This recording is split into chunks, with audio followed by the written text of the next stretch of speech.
700 કરોડનું ટર્નઓવર ધરાવતી ધી મહેસાણા નાગરિક સહકારી બેંક ચૂંટણી મામલે વિસનગર ખાતે પરિવર્તન પેનલની જંગી મહાસભા યોજાઈ હતી।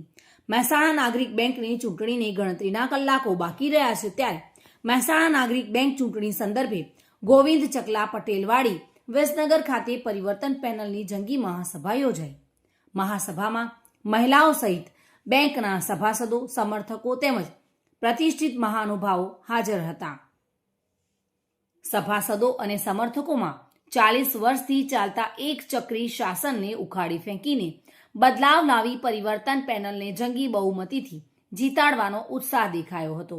મહેસાણા નાગરિક બેંકના જ ડિરેક્ટરના અન્ય બેંકમાં 1 કરોડ રૂપિયાની ફિક્સ ડિપોઝિટને લઈને પરિવર્તન પેનલે બેંકની સદ્ધરતા પર સવાલ ઉઠાવ્યા હતા। ઈશ્વરભાઈ લોખંડવાળાએ અર્બન બેંકની માફક જ મહેસાણા નાગરિક બેંકમાં પણ આખી પરિવર્તન પેનલને જીતાડવા બદલ અને આહવાન પણ કરવામાં આવ્યું હતું। આરબીઆઈના ઓડિટના દાયરામાં નહીં આવવા, ડિપોઝિટો નહીં સ્વીકારવાના આક્ષેપો પણ કરવામાં આવ્યા છે।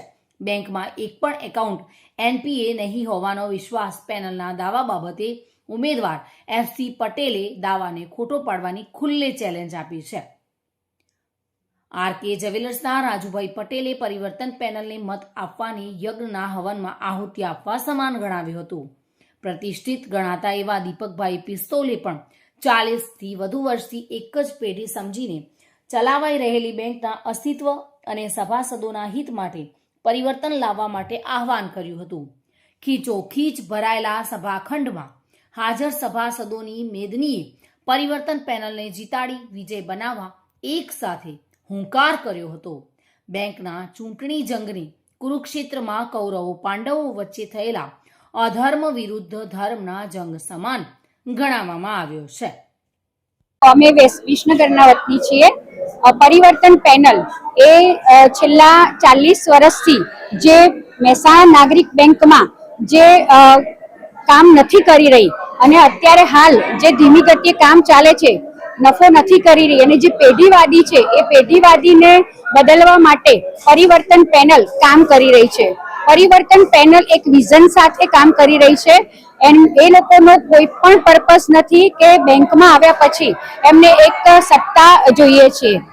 પરિવર્તન પેનલના દરેક સભ્યોએ બેંકની કોઈ પણ જે સગવડ છે એ પણ યુઝ કરવાના ન કરવાના શપથ લીધા છે। એટલા માટે અમે બધા જ પરિવર્તન પેનલ સાથે સમર્થન છીએ અને પરિવર્તન તો સંસારનો નિયમ છે, એટલે પરિવર્તન તો જોઈએ જ।